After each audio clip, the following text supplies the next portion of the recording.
Olá, eu sou Cristina, fonoaudióloga da HMA, e hoje eu vim aqui falar para vocês sobre do plano de parto. No plano de parto a gente tem várias ações e uma delas é a amamentação. Então eu vou falar um pouquinho sobre a amamentação, posicionamento do bebê, sobre alguns exames que vocês vão fazerem lá no HMA durante o período que vocês vão estar internadas, tá? Então lá no HMA a gente faz 5 exames no bebezinho, quando o bebezinho nasce, né? Até o dia dele ir embora, são feitos 5 exames. O primeiro exame é o sinal de Ortolani, o teste da linguinha, o teste do coraçãozinho, o teste do olhinho e o teste da orelhinha. Lá no hospital eu vou estar fazendo com vocês o teste da orelhinha, para ver se o bebezinho de vocês tem algum problema de audição. Tá? Se a gente fizer o exame e der alguma alteração no exame, a gente marca um retorno, um reteste, faz o exame novamente e depois, se der tudo normal, a gente já coloca o resultado na carteirinha. Se der alguma alteração, a gente faz o encaminhamento necessário. Tudo isso para detectar perdas auditivas o mais precocemente possível, tá? E dentro da maternidade, quando o bebê nasce, já na primeira hora, a gente tem um incentivo ao aleitamento materno. Então, já nessa primeira hora, é colocado o bebê no seio para a mãe fazer a primeira amamentação, lá no centro obstétrico mesmo. Depois, quando ela vai para o quarto, o bebê sempre vai junto com a mãe, vai estar com ela todo o tempo do internamento do lado da mãe e vai fazer a amamentação conforme livre demanda, né? Conforme o bebê solicita, tá? Então, quais são as vantagens do aleitamento materno, né? O aleitamento materno é o melhor leite para o seu bebê, porque ele traz muitas vantagens, tanto para a mãe, quanto para o bebê, quanto para a família. E a mãe, ela tem um vínculo, estimula um vínculo muito maior quando ela está com o bebezinho ali no seu colo, dando o leite materno, né? Estimula várias coisas, o olhar, a audição, a linguagem, é estimulado muitas coisas durante aquele momento de amamentação. E a gente também fala que é proibido a amamentação cruzada. O que é a amamentação cruzada? A amamentação cruzada é quando uma tia, uma vizinha tem leite, tem um outro bebezinho pequeno, também está amamentando e dá o leite para o seu filho. Ou você está amamentando o seu filho e a vizinha não tem leite, você vai lá e amamenta o bebezinho da vizinha. Isso não pode, porque cada mãe tem os nutrientes necessários para cada bebê. Você também não sabe se aquela vizinha teve algum tipo de infecção, alguma outra coisa que pode ser transmitida no leite, né? Que vai passar para o seu filho. Então, cada mãe tem que dar o leite para o seu próprio bebê. Os nutrientes são feitos para o seu próprio bebê. É como se fosse uma vacina, uma imunização. O primeiro leitinho que a mãe vai receber é o colostro, né? O colostro, ele é produzido entre o primeiro e o 5º dia após o nascimento do bebê. Ele é rico em proteínas e fatores que ajudam na imunidade desse bebê. Então, às vezes, quando a mãe vem do parto, né, cesárea principalmente, demora um pouquinho mais para descer o leite, né, esse colostro, né? Mas a gente faz algumas iniciativas que fazem com que o leite estimule a descida desse leite, tá?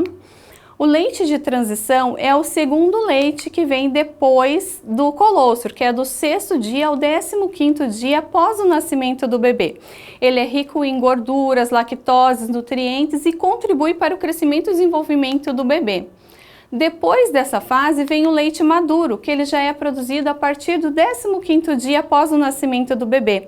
Esse leite tem nutrientes importantes para a criança e é o reflexo da alimentação da mãe. Então, nessa fase que o bebê começa a ter as cólicas, né? Tudo que a mãe se alimenta pode refletir em cólica para o bebê.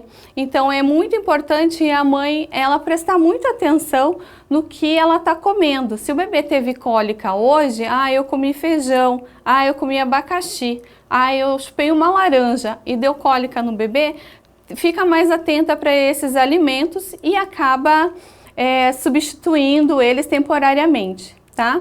Mas o que faz mal para uma mãe não faz às vezes para outra, depende muito de organismo para organismo.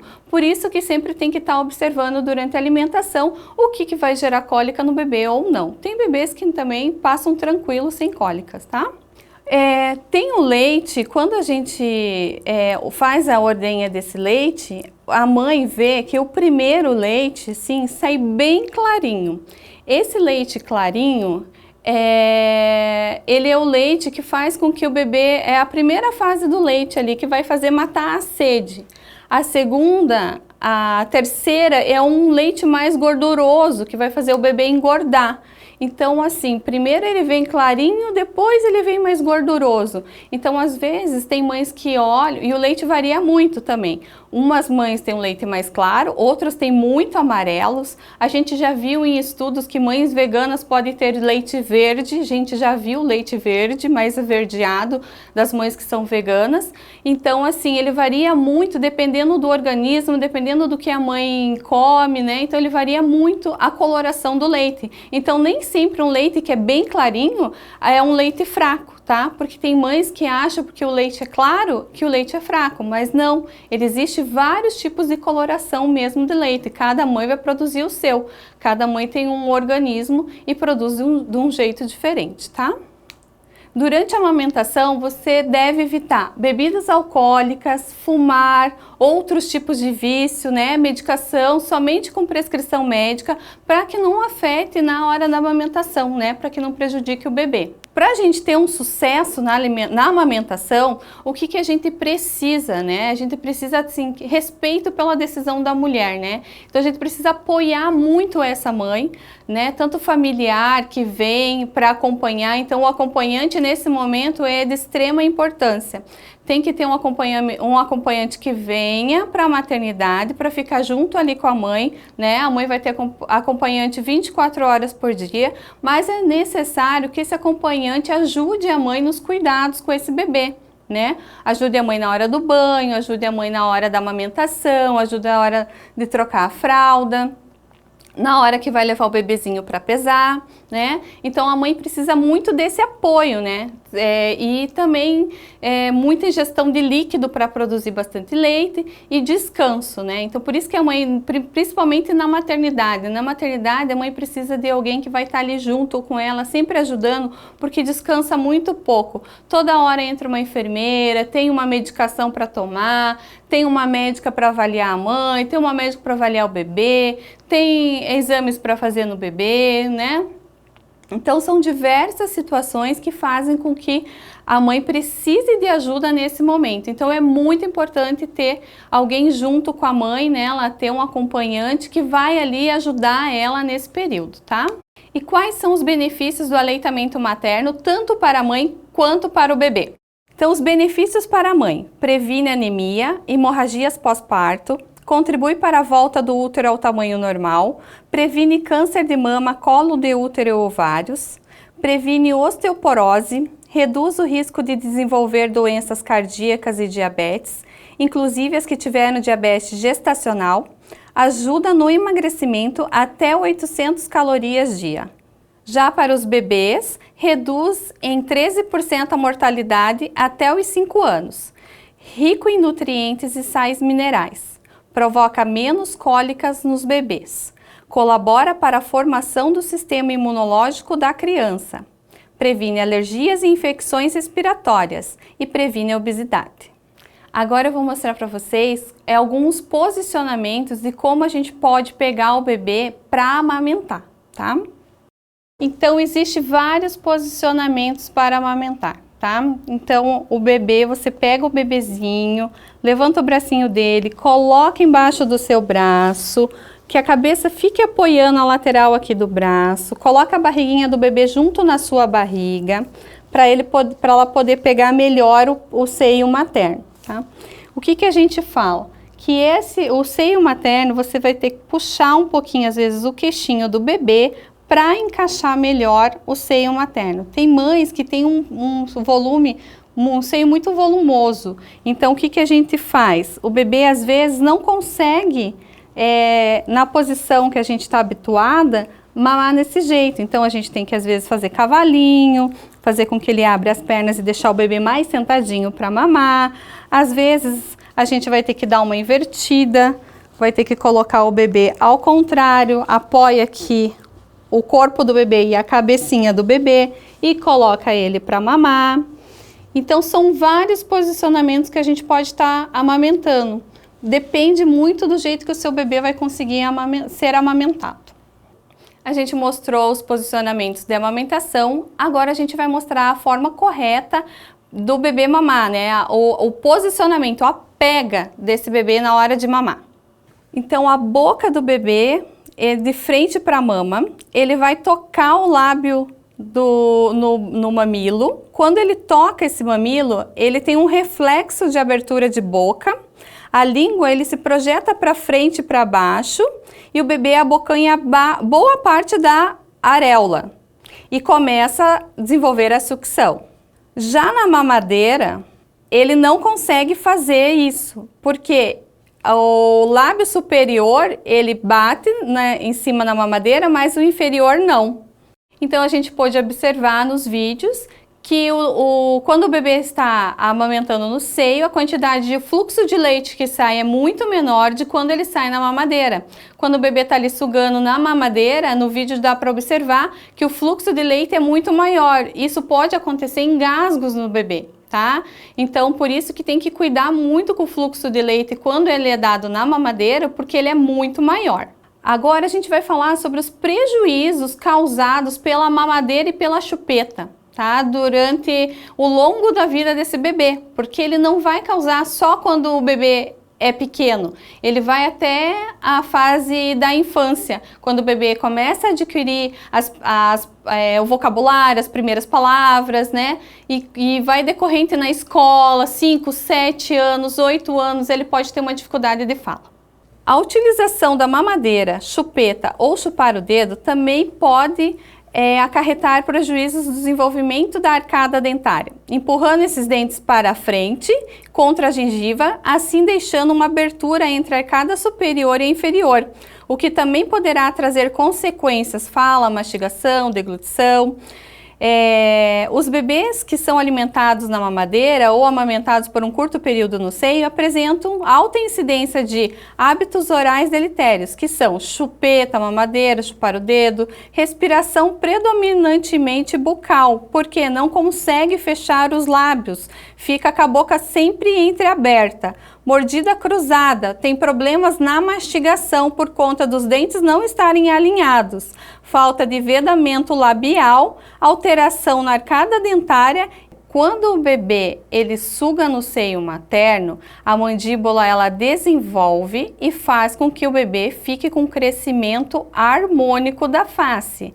Quando ele tem um crescimento desarmônico, ele quando cresce lá pelos 15 anos, por aí, já começa a ter que procurar um ortodontista para alinhar essa arcada dentária inferior com a superior, né, através de aparelhos odontológicos para melhorar. E vai ter que fazer fonoterapia para melhorar também a parte de posicionamento de língua. Porque se você põe o aparelho e não faz esse trabalho de posicionamento de língua, vai se perder todo o trabalho depois. A língua volta a bater no dente e volta a empurrar o dente novamente. Agora a gente vai falar da concha de amamentação. Ela não é recomendada o uso dessa concha de amamentação, pois ela prolifera muito fungos e bactérias, tá? Aperta demais a região dos mamilos, superestimula as mamas fazendo uma pressão e o vazamento pode não parar de cessar. Pode ocorrer vasoconstrição, impedindo a livre circulação de leite e sangue na região, podendo causar mastites, engurgitamento mamário ou até evoluir para problemas mais graves, e demora para cicatrizar as fissuras. Alguns cuidados que a gente precisa ter com as mamas. Não estimule as mamas, pois ela pode liberar ocitocina, podendo causar contrações e trabalho de parto prematuro. Nos casos de gravidez de risco, caso a mãe esteja amamentando, deve ser interrompida. Após o parto, lavar a mama somente com água e sabão, passar o próprio leite em volta dos mamilos, para hidratar. Dê preferência para sutiã sem bojo. Em caso de fissuras, usar os rolinhos. Esses rolinhos, eles são feitos com a própria fraldinha do bebê, de boca, paninho de boca. Você faz tipo uma rosquinha, enrola ela e prende e coloca entre o mamilo e o sutiã, para que ele permita que cicatrize mais rápido no caso da mãe fazer uma fissura no seio materno. Alguns dos problemas que podem acontecer com a mama da mãe é a mastite, tá? Então a mastite, ela vai inflamar toda essa parte aqui do seio materno, porque o leite está descendo, mas a mãe não está dando conta, o bebê não está dando conta de sugar, de puxar, a mãe não está conseguindo esvaziar essa mama o suficiente e produz muito leite rapidamente. Então o que a mãe tem que fazer? Uma ordenha manual, fazendo uma pressãozinha toda em volta aqui. Faz uma pressão, faz forte, pressiona, pressiona, aí puxa, faz a ordenha. Pressiona, pressiona, pressiona, pressiona, todo em circular, faz a ordenha, para tentar extrair esse leite que fica acumulado ali e não ocasionar essa mastite. Além da mastite, também pode ocasionar fissuras, né? Quando o bebê não faz uma pega correta, acontece a fissura, racha o bico do seio da mãe. Principalmente a mãe que não tem bico, que tem uma mama mais plana, um bico mais plano. Então faz com que o bebê pegue muito na pontinha e acaba não conseguindo sugar o suficiente, né? Porque ele tem que, quando a gente viu nos outros vídeos lá atrás, ele tem que abocanhar toda a auréola. E se ele pegar só aqui, ele vai fazer uma pressão muito forte, fazendo com que essa mama acabe fissurando, acabe rachando. E isso dói muito. Ele dói bastante, às vezes chega a sangrar, a mãe sente muita dor. Então, para que isso não aconteça, tem que fazer o posicionamento correto de pega no mamilo, para que não aconteça do bebê pegar só aqui na pontinha e fazer essa rachadura, essa fissura, tá? Então, quando a mãe não tem bico, a gente aconselha ela a fazer um Czinho, pegar bem aqui assim e colocar toda essa parte dentro da boca do bebê, facilitando para ele a sucção e a pega. Assim não vai machucar e não vai ocorrer a fissura. Já a candidíase mamária, ela pode ocorrer quando ela tem proliferações de fungos. Igual eu falei da concha, quando você usa a concha, você pode observar que fica tudo embaçadinho lá dentro, porque o seio não respira. Então acaba suando toda aquela parte e ali, para fungos, prolifera muitas bactérias. E o ducto entupido também é uma coisa que acontece muito. Quando você observar que tem uma bolinha amarelinha, uma bolinha branca no bico do seio, pode ser um ducto que está entupido. Aí você tem que ir até uma maternidade, até um hospital, um posto de saúde, algum lugar que alguém vai te ajudar, porque vai ter que furar esse ducto entupido para poder drenar ali, tirar essa secreçãozinha que está parada ali e desentupir esse ducto, tá? O que não devemos trazer para o hospital? A gente não deve trazer nem a concha, nem o intermediário de silicone, nem a chupeta e nem a mamadeira. Quem vai fazer as indicações, se o bebê precisa do intermediário de silicone, é a fonoaudióloga ou o pediatra. Então, se as enfermeiras verem que assim tem algum problema, o bebê não está sugando direito, a mãe não está conseguindo amamentar aquele bebê, elas tentaram de tudo já e não conseguiram, eles vão chamar a fono para fazer uma avaliação.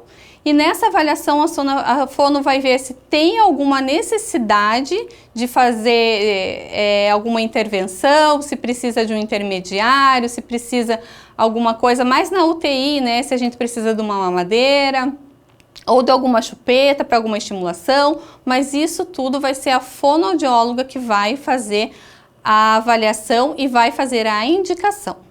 Lá no hospital, a gente costuma fazer a translactação e a relactação, que ajuda muito a mãe a descida do leite. Quando a mãe vem para o quarto e demora muito para descer o leite, a gente usa esse método. A gente pega o leite, o complemento, o leite artificial, coloca ali numa sondinha que vai ser grudado no bico do seio, coloca o bebê para mamar e ele sugando esse leite, o leite vai descendo e vai indo para ele.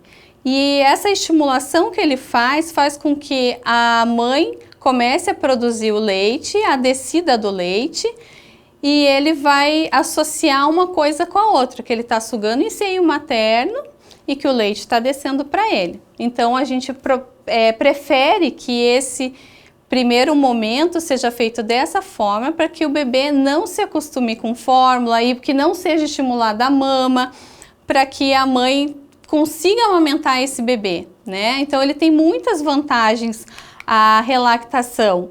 Ele fortalece a musculatura da boca do bebê, de sucção, de deglutição, a língua, tudo isso é fortalecido.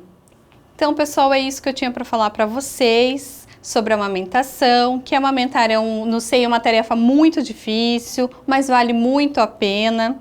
Tem alguns bebês que quando chegam ali na maternidade, eles têm a maior facilidade, já chegam sugando, já chegam mamando. Outros bebês têm um pouco mais de dificuldade, mas eu falo para as mães terem calma, paciência, que a gente está lá para ajudar. Eu fico à disposição. Se vocês precisarem de alguma coisa, eu sempre vou estar lá na maternidade para estar ajudando vocês.